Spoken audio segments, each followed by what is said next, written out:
BBC বাংলার সান্ধ্য অধিবেশন প্রবাহতে আপনাদের স্বাগত। আজ আপনাদের সাথে লন্ডন স্টুডিও থেকে আছি মানসী বড়ুয়া। বাংলাদেশের সর্বশেষ গুরুত্বপূর্ণ আপডেট সংবাদে আপনাকে স্বাগত। শুরুতেই সংবাদ শিরোনাম, পরে বিস্তারিত। প্রথমেই জানাবো আমাদের হাতে থাকা সর্বশেষ গুরুত্বপূর্ণ সবথেকে তাজা আপডেট সংবাদ। ঢাকামুখী বিএনপির নেতাকর্মীদের জনস্রোত। দীর্ঘ ১৭ বছরের বেশি সময় পর দেশে ফিরছেন বিএনপির ভারপ্রাপ্ত চেয়ারম্যান তারেক রহমান। এই মাহেন্দ্রক্ষণের সাক্ষী হতে দেশের বিভিন্ন প্রান্ত থেকে রাজধানী ঢাকায় ঢল নামতে শুরু করেছে বিএনপির নেতাকর্মী ও সমর্থকদের। বাস, ট্রাক, ট্রেন, লঞ্চ সহ বিভিন্ন ধরনের যানবাহনে করে এরই মধ্যে কয়েক লাখ নেতাকর্মী ঢাকায় এসেছে। এরপর জানাবো দেশের পথে তারেক রহমান। দীর্ঘ ১৭ বছর পর স্বদেশে ফিরছেন বিএনপির ভারপ্রাপ্ত চেয়ারম্যান তারেক রহমান। বাংলাদেশ সময় বুধবার ২৪শে ডিসেম্বর দিবাগত রাত ১২টা ১৫ বিমান বাংলাদেশ এয়ারলাইন্সের একটি ফ্লাইট ঢাকার উদ্দেশ্যে লন্ডন ছেড়েছে। আজ বেলা ১২টায় হজরত শাহজালাল আন্তর্জাতিক বিমানবন্দরে অবতরণ করবে তারেক রহমানকে বহনকারী ফ্লাইটটি। এদিকে প্রধান উপদেষ্টার বিশেষ সহকারী খোদাবক চৌধুরীর পদত্যাগ। অন্তর্বর্তীকালীন সরকারের প্রধান উপদেষ্টা প্রফেসর ড মোহাম্মদ ইউনূসের বিশেষ সহকারী স্বরাষ্ট্র মন্ত্রণালয়ের খোদাবক চৌধুরী পদত্যাগ করেছেন। বুধবার ২৪শে ডিসেম্বর তার পদত্যাগপত্র গ্রহণ করেছেন রাষ্ট্রপতি মোহাম্মদ শাহাবুদ্দিন। প্রধান উপদেষ্টার প্রেস উইং বুধবার রাতেই তথ্য নিশ্চিত করেছে। বিষয়ে মন্ত্রিপরিষদ বিভাগ প্রজ্ঞাপন জারি করেছে। জানাবো রাজধানীর মগবাজারে ককটেল বিস্ফোরণে যুবক নিহত, জামাত আমিরের নিন্দা।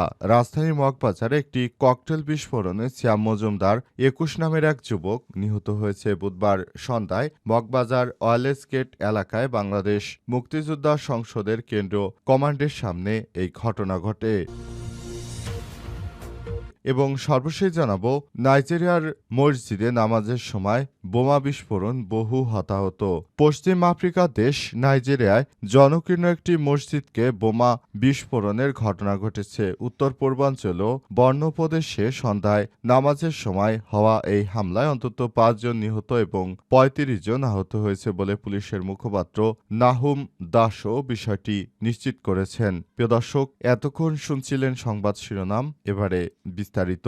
তবে তার আগে বন্ধুরা অনুরোধ থাকবে এই সংবাদটিতে একটি লাইক দিন। এই চ্যানেলে আপনি নতুন হয়ে থাকলে আমাদের সংবাদটি দেখতে দেখতে চ্যানেলটি সাবস্ক্রাইব করে রাখুন। কমেন্ট করে বন্ধুরা আপনার মূল্যবান মতামত জানিয়ে দিন আপনি বিশ্বের কোন দেশ থেকে বা বাংলাদেশের কোন স্থান থেকে আমাদের সংবাদটি দেখছেন এবং শুনছেন। আর বন্ধুরা সংবাদটি আপনার সোশ্যাল মিডিয়া ফেসবুকে শেয়ার করে বন্ধুদেরও দেখার সুযোগ করে দিন। গাজা যুদ্ধে আপনি যদি নিরীহ ফিলিস্তিনিদের ভালোবেসে থাকেন কমেন্টে ইয়েস লিখে বিশ্ববাসীকে জানিয়ে দিন। এবারে বিস্তারিত।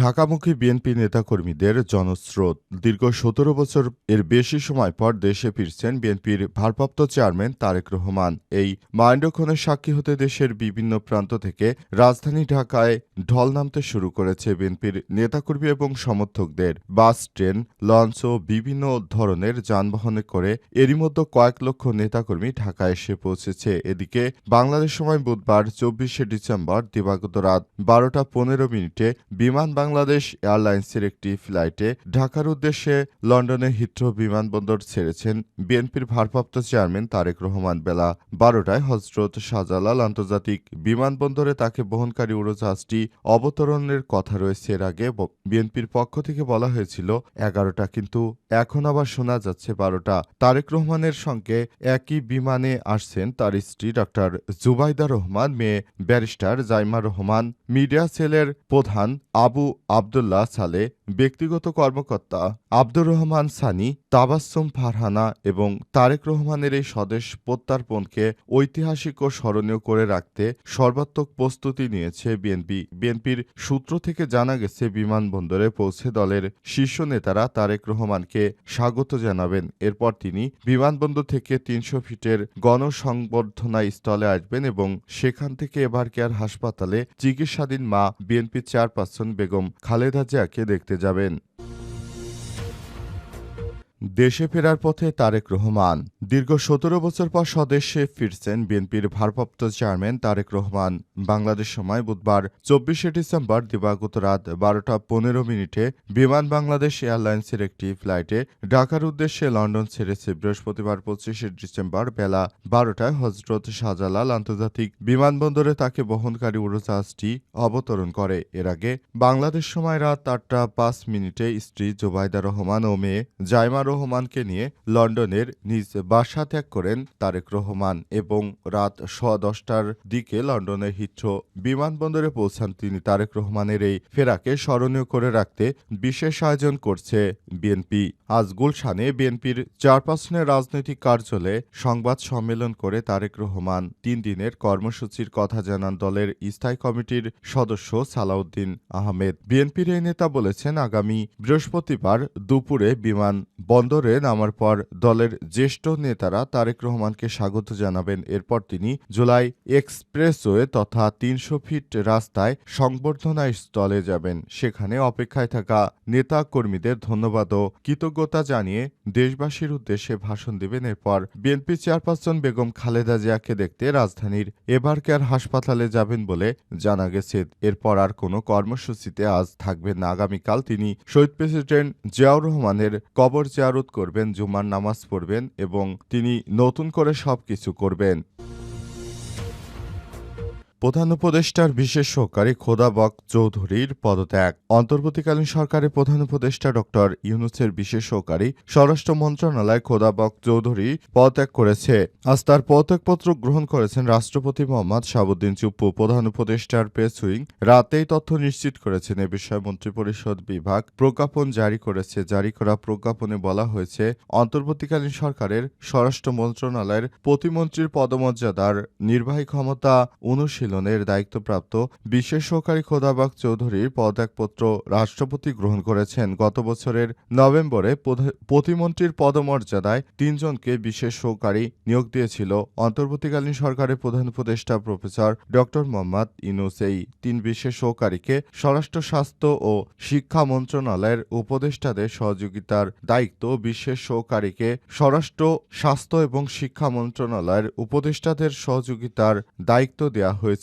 এজন্য তাদের এই সব মন্ত্রণালয়ে নির্বাহী ক্ষমতা দেওয়া হয়েছিল। এর মধ্যে স্বরাষ্ট্র মন্ত্রণালয়ের বিশেষ সহকারী দায়িত্ব পেয়েছিলেন পুলিশের সাবেক মহাপরিদর্শক আইজিপি খোদাবক চৌধুরী, আর স্বাস্থ্যের দায়িত্ব পান বাংলাদেশ মেডিকেল বিশ্ববিদ্যালয়, বঙ্গবন্ধু শেখ মুজিব মেডিকেল বিশ্ববিদ্যালয়ের উপাচার্য অধ্যাপক সাইদুর রহমান এবং শিক্ষা মন্ত্রণালয়ের দায়িত্ব পেয়েছিলেন অধ্যাপক এম আমিনুল ইসলাম। আমিনুল ইসলাম কয়েক মাস আগে পদত্যাগ করেছেন। এখন পদত্যাগ করলেন খোদাবক চৌধুরী। মগবাজারে ককটেল বিস্ফোরণে যুবক নিহত, জামাতের আমিরের নিন্দা। রাজধানীর মগবাজারে ককটেল বিস্ফোরণে সিয়াম মজুমদার ২১ নামের এক যুবক নিহত হয়েছে। বুধবার ২৪শে ডিসেম্বর সন্ধ্যায় মগবাজার ওয়ারলেস গেট এলাকায় বাংলাদেশ মুক্তিযোদ্ধা সংসদের কেন্দ্র কমান্ডারের সামনে এই ঘটনা ঘটে। এই ঘটনায় তীব্র নিন্দা জানিয়েছে বাংলাদেশ জামাত ইসলামের আমির ডা শফিকুর রহমান। বুধবার রাত ৯টার দিকে নিজের ফেসবুক পেজে এক পোস্টে তিনি এই নিন্দা জানিয়েছেন। ডা শফিকুর রহমান বলেছেন, ফেসবুক পোস্টে লিখেছেন, আজ সন্ধ্যায় রাজধানীর মগবাজার ফ্লাইওভার থেকে ছোড়া ককটেল বোমা বিস্ফোরণে সিয়াম নামের এক যুবক নিহত হওয়ার ঘটনায় আমি তীব্র নিন্দা জানাচ্ছি। তিনি আরও লিখেছেন, নিহত সিয়ামের আত্মার মাগফিরাত কামনা করছি। আল্লাহ তাআলা তাকে ক্ষমা করুন, তার উপর রহম করুন এবং তার শোক সন্তপ্ত পরিবারকে উত্তম ধৈর্য ধারণ করার তৌফিক দান করুন।